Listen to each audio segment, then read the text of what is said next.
with Partygate putting ever more pressure, of course, on Johnson to resign, not only again from public pressure, but by his own MPs at this point.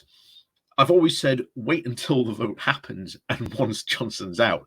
But having said that, things have been changing. Of course, we've had the report about the Sue Gray report. Once that's been fully published, that is apparently going to give Johnson easily, well, what he's meant to be giving him, shall we say, the biggest boot out of Whitehall. But we've also had some very senior Tory politicians come out and say that a lot of people were worrying about getting rid of Johnson because there was no clear line of succession.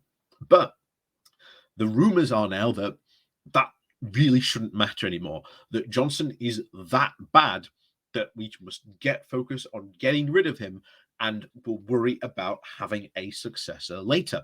Now, I've said before that the two main contenders were Liz Truss and Rishi Sunak. And Rishi Sunak, again, himself, not only got caught up in Partygate, but his whole wife being a non-dom status. That has basically completely put the kibosh on all his, chances to be in the running for the next leadership contest. But Liz Truss, of course, still very much in the running. I think she'll find the first stages a lot harder. The key indicator would be if she got to the last round where the membership gets the vote, because the membership, she is very, very popular with the membership. So if she gets knocked out early on or somewhere in the midpoint, then expect a lot of Tories to start courting her, because one of the key things is that with Johnson gone, all his front cabinet are very, very much up to be replaced. So there is going to be a lot of wheeling and dealing with these different factions that now exist, saying, if your faction backs me, then your man gets to be the chancellor or your man gets to be the foreign secretary, etc., etc. That's what we could potentially be seeing. But even then, it's no guarantee that this could very well stave off a, shall we say, a Tory civil war. But we're going to go over this article in the East Anglia bylines, because this puts forward a rather interesting case for the man to, shall we say, replace Johnson to be none other than Jeremy Hunt. So I think this is worth going over because we haven't really covered Jeremy Hunt before, being in this role as being considered the next leader. He is very much a Cameroon, shall we say, a Cameron supporter. And I think could definitely be seen as someone who could maybe bring a lot of needed stability to the party, but not necessarily seen as a long-term leader. So let's go into this article because it has a lot of very good and I'd say convincing arguments to say why Jeremy Hunt would probably be the next guy in line to replace Johnson. But before we do that, please do remember to hit the like, share, and subscribe button. And of course, down below, there are links to my Patreon page and a donation link called Buy Me a Coffee, where you can, buy me a coffee. And as always, thank you very much to all those people who do support the channel that way. So here we are, the East Anglia bylines with the title of The Tories. Who's next? Who's next, indeed. There is an old truthism that suggests that the leader of the Conservatives always enjoys the total support of their party until, that is, the day that they do not. So the question is, has that day arrived for Johnson? Thursday was a veritable miserable day for Johnson, and William Ragg laid into him from the Tory centre in the Commons. Steve Barker did so from the Tory right, with likely greater political consequence. Only Danny Kruger and Michael Ellis would actually defend him, and the remaining Tories fled. Labour won the day, and Johnson has been referred to the Standards Committee.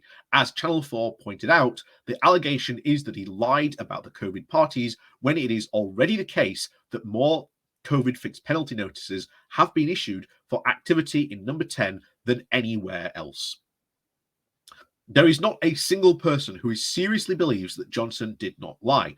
And if and when the Met Police ever choose to do the job required by them, and conclude their inquiries into some of even the most simplest cases, they might even ever have to be asking to investigate, will there ever be more fines? And there could, in fact, be more than that. The only plausible explanation for police delay is that the Crown Prosecution Service is deciding whether or not there should be a court case brought against Johnson for serial COVID offences and running the establishment where so many occurred. It is such, and of course, is such a court prosecution actually possible? We know that the CPS is involved. We know that the intention within the COVID regulations was that the more serious cases should result in a court trial. And of course, serial offences must make the possibility of Johnson facing that trial a very real one. Even if he manages to avoid the outcome, he might. And again, multiple admitted offences will mean that the case against Johnson will be overwhelming. Politically, I think yesterday was the day when the Tories admitted that. And I agree with that. I think there's many in the Tory party who are now like, right, enough is enough. And if Johnson should get a further fine, which it is very likely he will, I can't see a lot more Tories backing him now. I think there will be a massive push for him to go. So what about the local elections? Because this does become, I think, the opinion poll, which I think a lot of Tories are waiting on. So the likelihood that the local elections will now be a massive opinion poll rather than exercise in local democracy does appear to be high, which is to be regretted at one level. And of course, welcome for the likelihood that they will actually seal his fate, I suspect. If 54 Tory MPs have not submitted a letter of no confidence letter to the 1922 committee by the 5th of May, and after Steve Barker's invitation, I think that likely they will have done, then by at least May 6th. The likelihood, of course, that Johnson will be the PM and the Standards Committee gets to consider whether the lies he's told, again in low, in my opinion, that also happens to increase the likelihood of a very serious penalty from them, probably involving the exclusion from the House and for more than 10 days. That in turn leads to the possibility and even likelihood of a recall petition for Johnson in his constituency. And if that happens, I'm certain that the 7,000 or more so signatures required to make that happen will be secured. And I expect Johnson to be gone as an MP in that case this year. I think that's a lot of tall order. Recall petitions, especially in Tory areas, don't tend to be that successful. And Johnson's seat is very much a Tory safe area. So while that isn't beyond the realms of possibility, it could happen, but you would need a big campaign to make that happen. So I am now so confident of this. Let's move on to the then what, or the what then. The only consequences is that the Tories will need a new leader.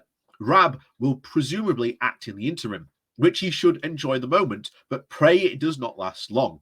He must be aware that he has none of the skills required, nor has anyone else now in the current cabinet. They were either chosen for their incompetence or have at least demonstrated it. Others, like Sunak, Javid, Zawari, have also ruled themselves out through their financial dealings. And then, of course, there is Truss. This is not by chance that there are so few clips of Truss available on YouTube. She keeps away from video cameras because she is so hopeless.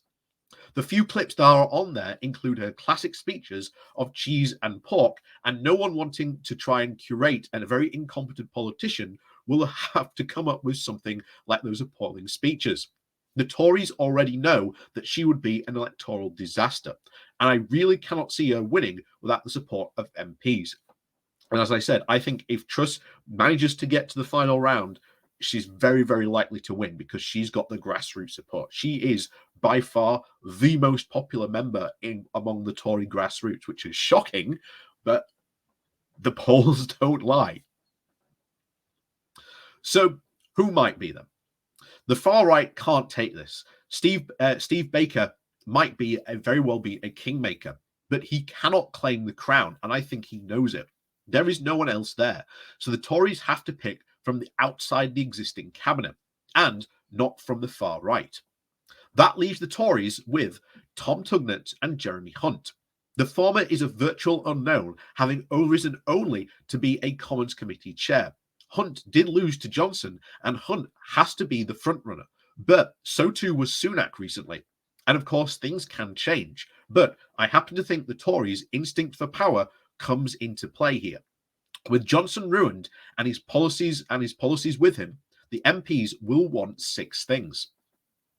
So this is the sort of where the case is made, and I do sort of agree with most of these.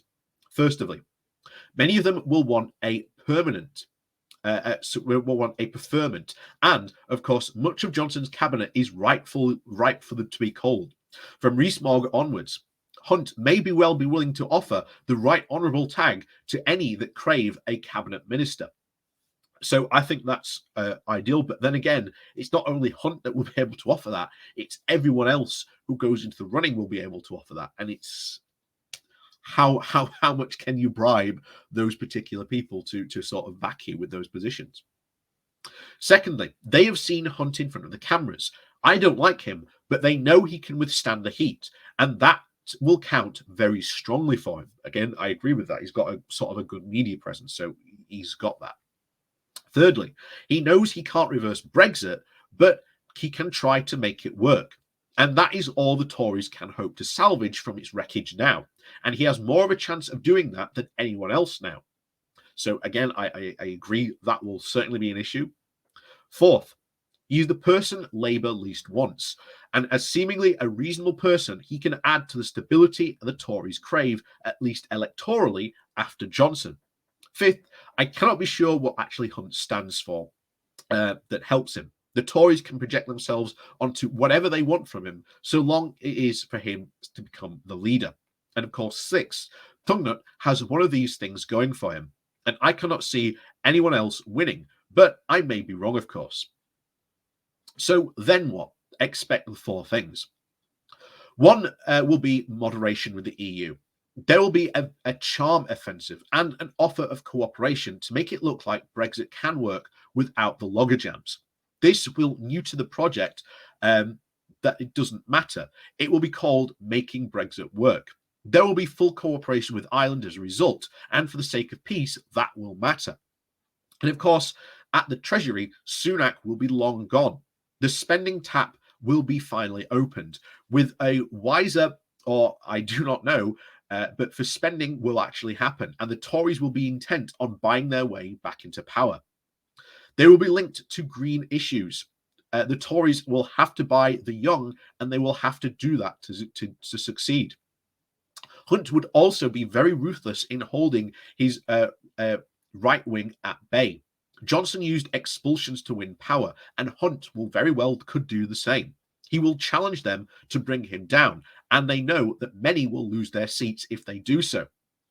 So in other words, he could be an absolute nightmare for Labour, but don't rule the Tories out yet. There are at least 2.5 years to go to a general election as yet, and a lot could happen, including me being wrong and Sunak becoming leader despite it all. In that case, Labour could indeed laugh their way to victory. To summarise, Johnson is toast, but to think that means that the Tories are necessarily down and out would be a far too big assumption to make. We still may live in interesting and potentially dangerous times. So I do agree with a lot of what Richard Murphy said there. I think there's a big case to be made for Jeremy Hunt going forward. I do think he is right in he could coalesce around that, but as I've said before, Penny Mordaunt is far, far, far more the likely candidate who, shall we say, those people might coalesce around. But that's not to say that Penny Mordaunt might actually support Jeremy Hunt. That's entirely possible. And Penny Mordaunt is the very much the centrist Conservative United Party. Again, they came out of like many of these factions after Theresa May fell, and they were very much okay. We need to be sort of the centrists in this in the party, and they sort of gathered around that. And they have been very, very much opposing some of what the craziness of like the right wing in the Tory party have been doing. So ultimately, while some of those things may be good, we would see an increase in spending, which would be a good thing. It will be done in a very, very cynical way, and of course, you can fund projects, but if they're not funded properly or done in a way that is going to be an effective or for a long-term gain, some of them are doomed to fail. So that can also be a very big downfall. Yes, you get your funding, but it's only for the short term to secure them at least another win at the next general election. So as always, this is very, very much crystal ball predicting. We don't know how things will go. We don't know how an election competition would happen. We know it's going to be full of blue on blue fights, which will be definitely very interesting to report.